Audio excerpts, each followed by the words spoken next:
Hello viewers, welcome to our channel. ఈరోజు మన క్లాస్లో ఇండియన్ పాలిటీ గురించి తెలుసుకుందాం. కాంపిటేటివ్ ఎగ్జామ్స్కి ఇండియన్ పాలిటీలో ఏ టాపిక్స్ మీద క్వశ్చన్స్ అడిగే అవకాశం ఉంది, ఇండియన్ పాలిటీని ఎలా చదువుకోవాలి. సో ఏదైనా సబ్జెక్ట్ని చదివే ముందు సిలబస్ని అవగాహన చేసుకోవడం చాలా ముఖ్యం.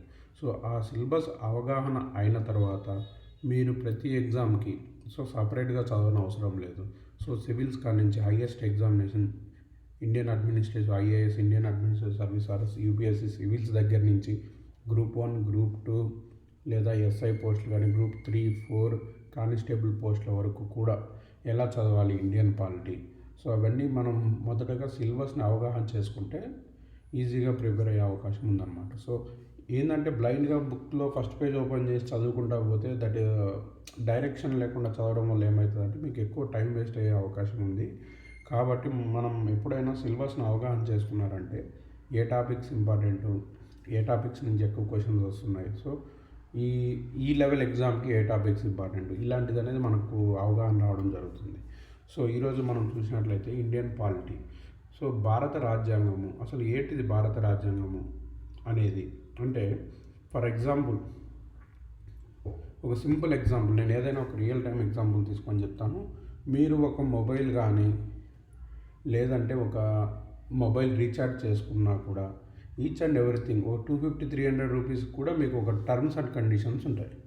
సో ఈ మొబైల్ రీఛార్జ్ 0 నుంచి 28 డేస్ వరకు వస్తుంది. So out going calls free, so 100 messages free. So దానిపైన మీరు ఛార్జ్ చేస్తారు. ఇలాంటి కొన్ని కండిషన్స్ ఉంటాయి. ఒక 200-300 రూపీస్ రీఛార్జ్కి ఎన్ని కండిషన్స్ ఉన్నప్పుడు మనం అఖండ భారతదేశం, ఒకప్పుడు అఖండ భారతదేశంగా ఉన్న భారతదేశం ఇప్పుడు మనకు ఆఫ్ఘనిస్తాన్ కానీ పాకిస్తాన్ కానీ బంగ్లాదేశ్ ఇవన్నీ విడిపోయిన తర్వాత భారతదేశంగా ఫామ్ అవ్వడం జరిగింది. సో ఈ భారతదేశం ఇంత విశాలమైన భూభాగంలో డిఫరెంట్ టైప్ ఆఫ్ పీపుల్ అంటే భిన్నత్వంలో ఏకత్వం అంటే పలు రకాల జాతులు, ప్రజలు, పలు రకాల క్లైమేటిక్ కండిషన్స్లో నివసిస్తున్న ప్రజలు ఇంతమంది ఉన్నప్పుడు వాళ్ళు స్వేచ్ఛగా జీవించడానికి, అంటే ఇండియాలో ఉన్నాం కదా అని ఏదంటే చేయడానికి లేదు. సో ఇండియన్కి రూల్స్ ఉంటాయి. ఇండియా కోసం ఎవరన్నా ఫారిన్ నుంచి వచ్చిన వాళ్ళకు ఒక రూల్స్ ఉంటాయి. సో మన దేశాన్ని పరిపాలించడానికి, సో మనం రాసుకున్నటువంటి అంటే మన దేశాన్ని మనం ఎలాగా ప్రజల్ని సంతోషంగా పాలించగలము, అంటే వాళ్ళ శాంతి భద్రతలకు భంగం కలగకుండా, స్వేచ్ఛకు భంగం కలగకుండా, వాళ్ళ యొక్క ఏదైతే ఉందో ఎన్విరాన్మెంట్కి కానీ ఇలా భంగం కలగకుండా మనం ఏదైతే మనం ఇలా వేటికి ఇబ్బంది పెట్టకుండా ఏదైతే మనము దీనికి సంబంధించినటువంటి రూల్స్ అన్నీ రాసుకుంటామో దాన్నే భారత రాజ్యాంగము అని అంటాము. సో మీకు క్లియర్గా అర్థమైంది అనుకుంటాను. సో మనం ఏదైనా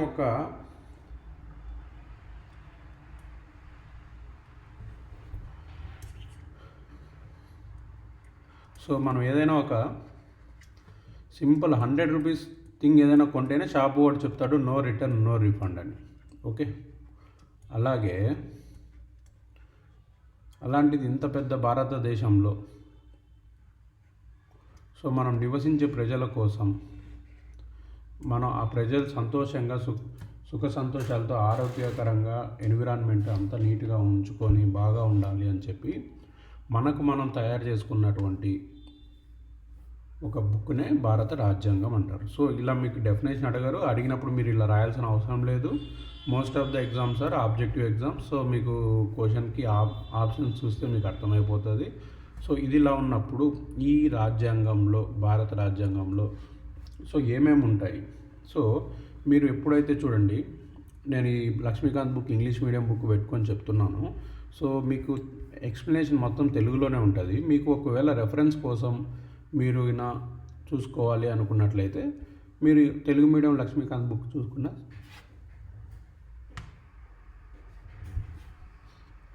చూసుకున్నా సరిపోతుంది. సో ఇప్పుడు భారతదేశం అనగా ఇంతటి భూభాగం ఉంది కదా, ఏదైతే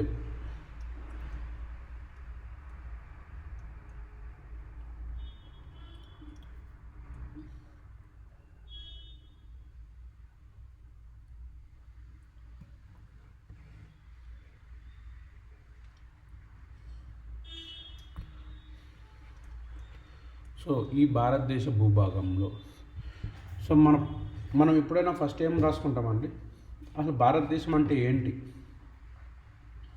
దానికంటే ముందు సపోజ్ మీకు ఒక ఎగ్జాంపుల్ చెప్తాను నేను. ఎందుకంటే ఈ సిలబస్ని మీకు ఒక ఎగ్జాంపుల్స్ నుంచి చెప్తున్నాను అంటే, సిలబస్ మైండ్లో ఉందంటే మీరు సబ్జెక్ట్ ఈజీగా చదువుతారు. సపోజ్ ఫర్ ఎగ్జాంపుల్ మన ఎవరైనా సబ్స్క్రైబర్ కానీ మీ ఇంట్లో ఒక ఫంక్షన్ చేయాలనుకుంటున్నారు. సో మీరు ఫస్ట్ ఏం చేస్తారండి, మీ ఊర్లో ఇంతకుముందు ఎవరైనా ఈ ఫంక్షన్ చేశారా, వాళ్ళలో ఎవరు బాగా చేశారు, సో ఎవరు చేశారు, మీ ఊర్లో ఎవరు బాగా చేశారు, ఓకే. తర్వాత ఎంత బడ్జెట్ అయింది, సో ఎంత బడ్జెట్ అయింది, తర్వాత మీరు ఎలా చేయాలనుకుంటున్నారు, దీనికి అనుగుణంగా క్యాటరింగ్ వాళ్ళు కానీ ఈచ్ అండ్ ఎవ్రీథింగ్ మీరు పోగు చేసుకొని ఇట్లా నెంబర్ లిస్ట్ రాసుకొని పోగు చేసుకొని మీ కార్యక్రమానికి సంబంధించినటువంటి అరేంజ్మెంట్స్ చేసుకుంటారు, రైట్. సో అలాగే మన ఇండియన్ కాన్స్టిట్యూషన్ మనకు స్వాతంత్రం వచ్చిన తర్వాత భారత రాజ్యాంగం ఏదైతే ఉందో 1947 తర్వాత మనం భారత రాజ్యాంగం రాసుకోవాలి. మన భారతదేశాన్ని బాగా పాలించాలి. ఇన్ని రోజులు బ్రిటిష్ వారు పాలించారు, మనం పాలించాలి. అలాంటప్పుడు మనం ఏం చేస్తాము, so UK, United Kingdom, USA, తర్వాత ఆస్ట్రేలియా, తర్వాత కెనడా, ఇలా ఈచ్ అండ్ ఎవ్రీ కంట్రీకి తిరిగి వాళ్ళ రాజ్యాంగాలు చూసి ఆ రాజ్యాంగాల నుంచి మనకు ఏది అవసరమో అవన్నీ తీసుకొని అంశాలనంతా అరేంజ్ చేసుకొని ఒక ఆర్డర్లో పెట్టుకున్నాం అన్నమాట. సో ఈ స్టోరీ ఎందుకు చెప్తున్నాం అంటే, ఇప్పుడు ఎవరైతే ఇట్లా UK, US, Australia, Canada, France, Germany ఇట్లా తిరగాలి కదా, సో ఎవరినంటే వాళ్ళని పంపించారు కదా. సో రాజ్యాంగం రాయాలని చెప్పి ఇప్పుడు ఒక ఫార్మర్ని అయితే పంపించారు, అలాగని చెప్పి ఇల్లిటరేట్ అంటే చదువు రాని వ్యక్తిని పంపించారు.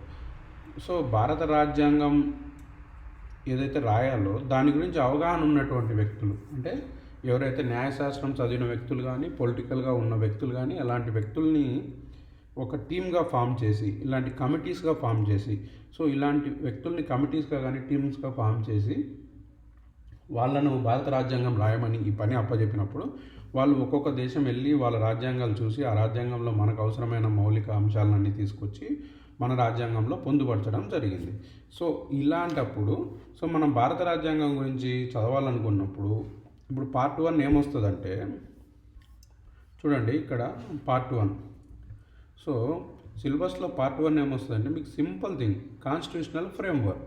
అంటే భారత రాజ్యాంగం రాయడానికి దానికి ముందు చేసినటువంటి ఫ్రేమ్ అంటే ఇలాంటి ఈ బుక్ రాయాలి, ఈ బుక్ రాయాలన్నప్పుడు దాన్ని ఎలా రాయాలని ఒక ఫ్రేమ్వర్క్ ఉంటుంది. సో ఈ బుక్ రాయాలా, మనం భారతానికి సంబంధించిన రాజ్యాంగం రాయాలా అని చెప్పుకున్నప్పుడు ఫ్రేమ్వర్క్ అంటే దానికి సంబంధించి అసలు ఆ థాట్ ఎందుకు వచ్చింది అంటే, బ్రిటిష్ వాళ్ళు పాలిస్తున్నప్పుడు కంపెనీ రూల్స్ జరిగినాయి, తర్వాత క్రౌన్ రూల్ జరిగింది, తర్వాత ఇలా ఉన్నప్పుడు 1947 వచ్చింది. 1947 వచ్చిన తర్వాత మనం ఓన్గా డిమాండ్ ఆఫ్ కాన్స్టిట్యూషన్ అసెంబ్లీ అంటే మన భారత రాజ్యాంగం రాయడం కోసము మనం ఎట్లా ఇవన్నీ ఫామ్ చేసుకున్నాము.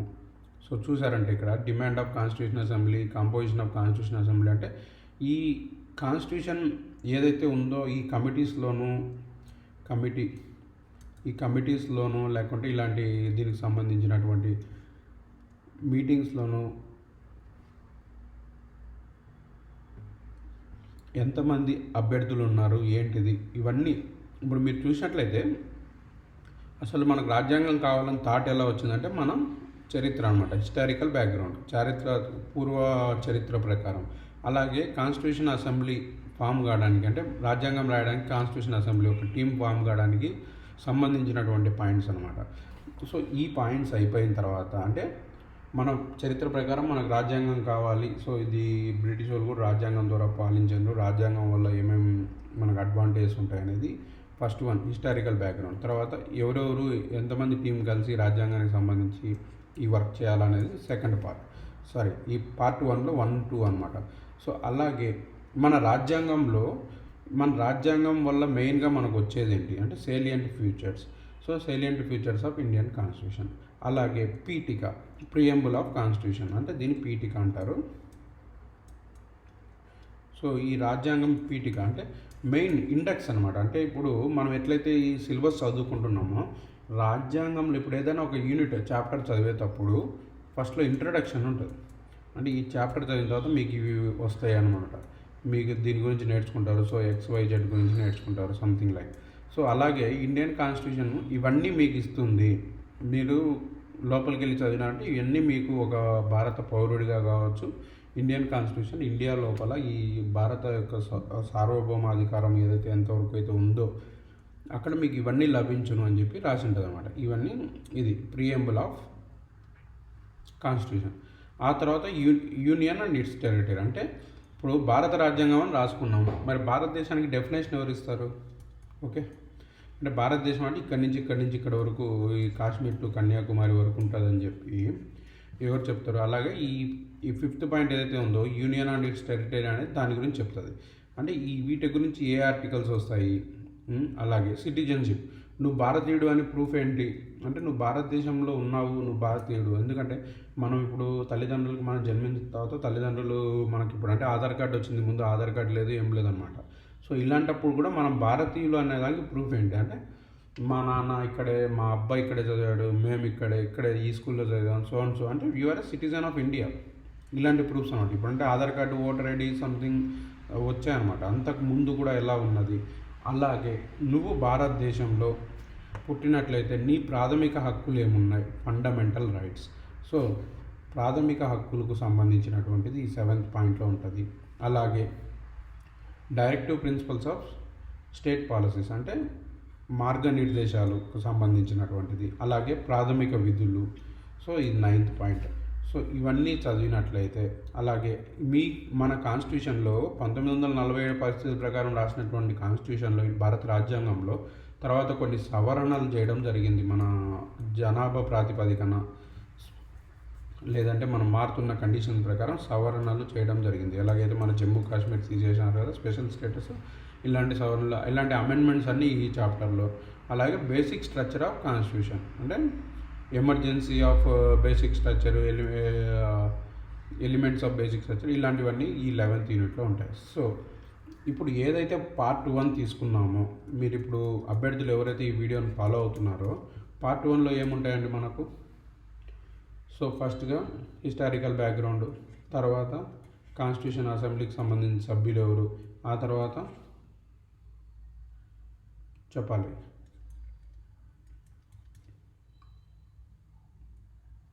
ప్రియంబుల్. ఓకే, ప్రియంబుల్ కానీ లేకుంటే తర్వాత మనకు సిటిజన్షిప్ గురించి కానీ, తర్వాత యూనియన్ అండ్ ఇట్స్ టెరిటరీస్ కానీ, తర్వాత fundamental rights, directive principles of state policies కానీ, తర్వాత ఫండమెంటల్ డ్యూటీస్, తర్వాత అమెండ్మెంట్స్, తర్వాత నేను ఈ ఆర్డర్లో జస్ట్ మనం డిస్కస్ చేసిన రాస్తున్నా, 1 or 2 మిస్ అయితే మనం చెప్తాం ఇప్పుడు. సో బేసిక్ స్ట్రక్చర్ కానీ ఇంకొకటి మిస్ అయింది, ఏముంటుందని ఇక్కడ? సో ప్రియాంబుల్ అయిపోయింది, సిటిజన్షిప్ అయిపోయింది, యూనియన్ అండ్ ఇట్స్ టెరిటరీస్ అయిపోయింది. So what we missed here somewhere 1 2 3 4 5 6 7 8 9 10 fundamental duties, citizenship, 1 నుంచి union and its territories, preamble, constitution. So ఈ ఫస్ట్ పాయింట్ ఏమని రాసుకున్నాం మనం ఇక్కడ? Historical background. ఓకే, చూద్దాం. మనం 3rd or 4th పాయింట్ ఒక పాయింట్ మిస్ చేసాము. ఓకే, సేలియంట్ ఫీచర్స్ అనే ఒక పాయింట్ మిస్ చేసాం అనమాట. సో ఇలా రాసుకున్నట్లయితే మనకు 11 పాయింట్స్. ఇవి గుర్తుపెట్టుకున్నారంటే మీకు కొన్ని ఎగ్జామ్స్కి వీటిల్లో డెప్త్గా ఆడే అవకాశం ఉంది. కొన్ని ఎగ్జాంపుల్స్కి ఈ క్రింది ఆర్టికల్లో సిటిజన్షిప్ అంటే పౌరసత్వానికి సంబంధించిన ఆర్టికల్ ఏంటిది అని డైరెక్ట్ కూడా అడిగే అవకాశాలు ఎక్కువ ఉన్నాయి. సో ఇలా పార్ట్ 1 అనేది మనం చూసుకున్నట్లయితే హిస్టారికల్ బ్యాక్గ్రౌండ్ ఈ కింద అంశాల గురించి ఉన్నాం. మరి పార్ట్ 2, సో మీరు ప్రతి ఒక్కటి ఇంత క్షుణ్ణంగా అవసరం లేదు, మీరు ఓన్లీ పార్ట్స్ గుర్తుపెట్టుకోండి. సో ఇప్పుడు ఫస్ట్ ఓవరాల్ వ్యూ అయిపోయింది కదా. తర్వాత పార్ట్ 1 అనేది పైన ఇంట్రడక్షన్ అనమాట. అంటే సిటిజన్షిప్, భారతదేశం అంటే ఏంటిది, fundamental rights, fundamental duties, citizenship, directive principles of state policy, ఇలాంటివన్నీ పార్ట్ 1. పార్ట్ 2 వచ్చేసరికి ఇప్పుడు మనం భారతదేశం గురించి పార్ట్ 1లో చూసాం కదా, యూనియన్ టెరిటరీస్ అవి ఇవి. తర్వాత మన సెంట్రల్ గవర్నమెంట్ గురించి, system of government.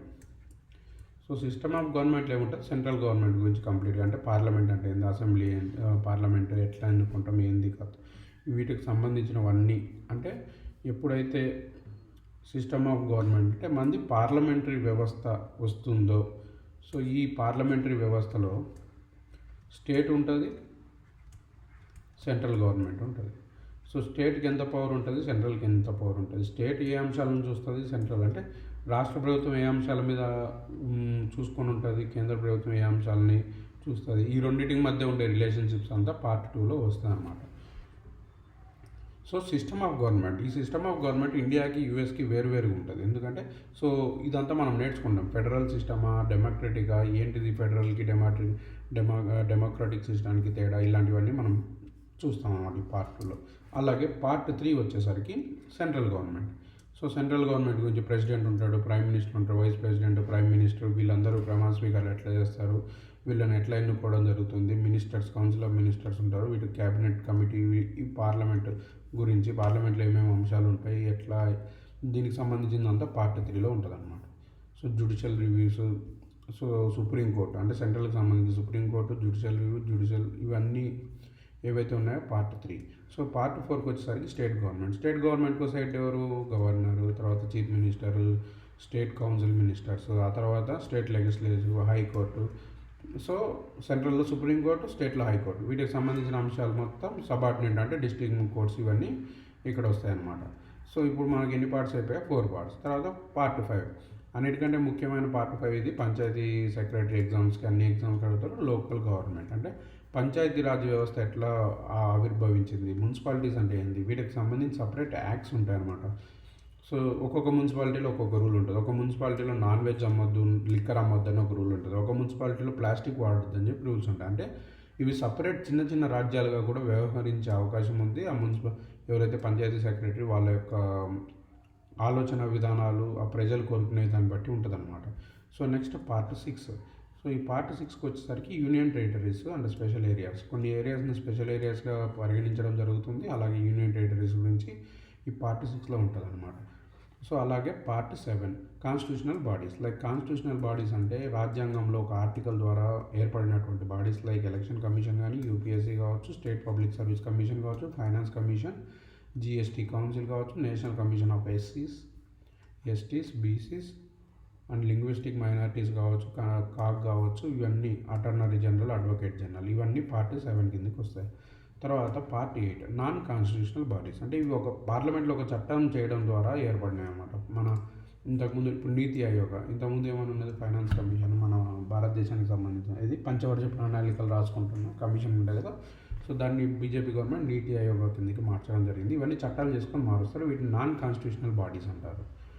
Okay, so వాటిల్లో ఇది హ్యూమన్ రైట్స్ కమిషన్ కావచ్చు, మహిళా కమిషను, ఇలాంటివన్నీ. Human rights commission, state information commission, central information commission, CBI కావచ్చు, ఇలాంటివన్నీ, లోక్పాల్, లోకాయుక్త, ఇలాంటివన్నీ. సో అలాగే పార్ట్ 9. ఈ పార్ట్ 9కి వచ్చేసరికి అదర్ కాన్స్టిట్యూషనల్ డైమెన్షన్స్. అంటే ఏవైతే కోఆపరేటివ్ బ్యాంక్స్, సొసైటీస్, ఇవన్నీ వాటికి సంబంధించినవి. ఏ లాంగ్వేజెస్ ఇండియాలో చెల్లుబాటు అవుతాయి ఎగ్జామ్స్కి, ఎందుకంటే మీరు కొన్ని ఎగ్జామ్స్లో లాంగ్వేజ్ సెలెక్షన్ ఉంటుంది. అలాగే పబ్లిక్ సర్వీసెస్.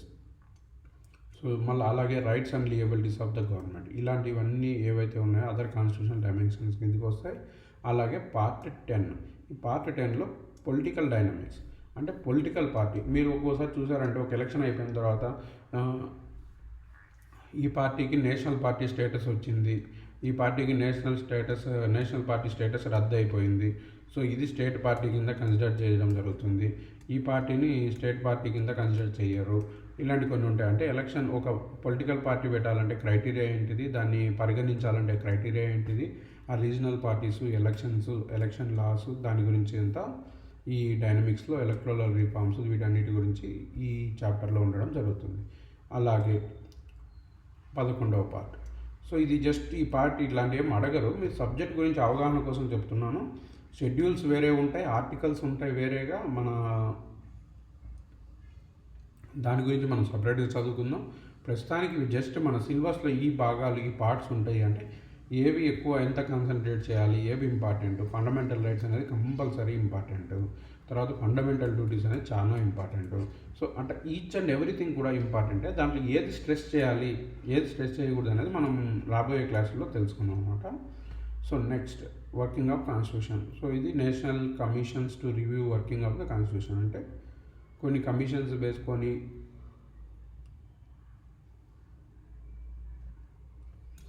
ఆ కమిషన్స్ మన భారతదేశంలో జరిగే each and every act, law or each and every action భారత రాజ్యాంగం ద్వారా జరుగుతుందా లేదా అనేది దాని గురించి చదవడము, లేదంటే దానికి తగినటువంటి సవరణలు వాళ్ళు సజెస్ట్ చేయడం, దానికి సంబంధించింది పార్ట్ 11లో ఉంటుందన్నమాట. So this is about the Indian polity Laxmikanth syllabus review. So మీరు ఈ ఆర్టికల్స్ని ఒకటి 10 సార్లు చదివితేనే గుర్తుంటుంది. సో ఆర్టికల్స్, షెడ్యూల్స్, పార్ట్స్ ఇవన్నీ చదువుకొని ఈ ఫస్ట్ సిలబస్ మైండ్లో ఉందంటే, సో మీరు ఫస్ట్ టైం మేబీ 30 days పట్టవచ్చు పాలిటీలో. ఆ తర్వాత రివిజన్కి ఎవ్రీ 2 days వన్స్ కూడా మీరు రివైజ్ చేసుకోవచ్చు అన్న ఈజీగా. దీన్ని ఒక షార్ట్ నోట్స్గా ప్రిపేర్ చేసుకోండి. సో ఈ రాబోయే క్లాసుల్లో each and every lesson so మీకు క్లియర్గా ఎక్స్ప్లెనేషన్ అనేది చేయడం జరుగుతుంది. సో ఇంకా ఇలాగే కంటిన్యూస్గా మన జాగ్రఫీ వీడియోస్ కూడా మన అభ్యర్థులు ఎవరైతే ఉన్నారో జాగ్రఫీ వీడియోస్ సార్ మధ్యలో ఉన్నాయి, ఇంకా కొంచెం పెట్టండి అని చెప్తున్నారు. సో ఎక్కడైతే నేను అవి స్టాప్ చేయడం జరిగిందో కొంచెం ఆ ఫ్లో తీసుకొచ్చి ఆ జాగ్రఫీ వీడియోలు కూడా నేను కంటిన్యూ చేస్తాను. సో మనం ఇంకా ఇప్పుడు కొత్త ఇంట్లోకి నేను కొత్త ఇంట్లో తీసుకున్న తర్వాత ఒక రూమ్ అనేది మనకు సపరేట్గా ఒక రూమ్ పెట్టుకోవడం జరిగింది. ఒక వైట్ బోర్డ్ కూడా పెట్టుకొని ఏదైతే మన ఛానల్లో ఉండే RS అగర్వాల్ ఉన్నాయో అవి కూడా రెగ్యులర్గా అప్లోడ్ చేయడానికి నేను ట్రై చేస్తాను. మీ యొక్క సపోర్ట్కి thank you very much. Please like, subscribe and share. Thank you very much.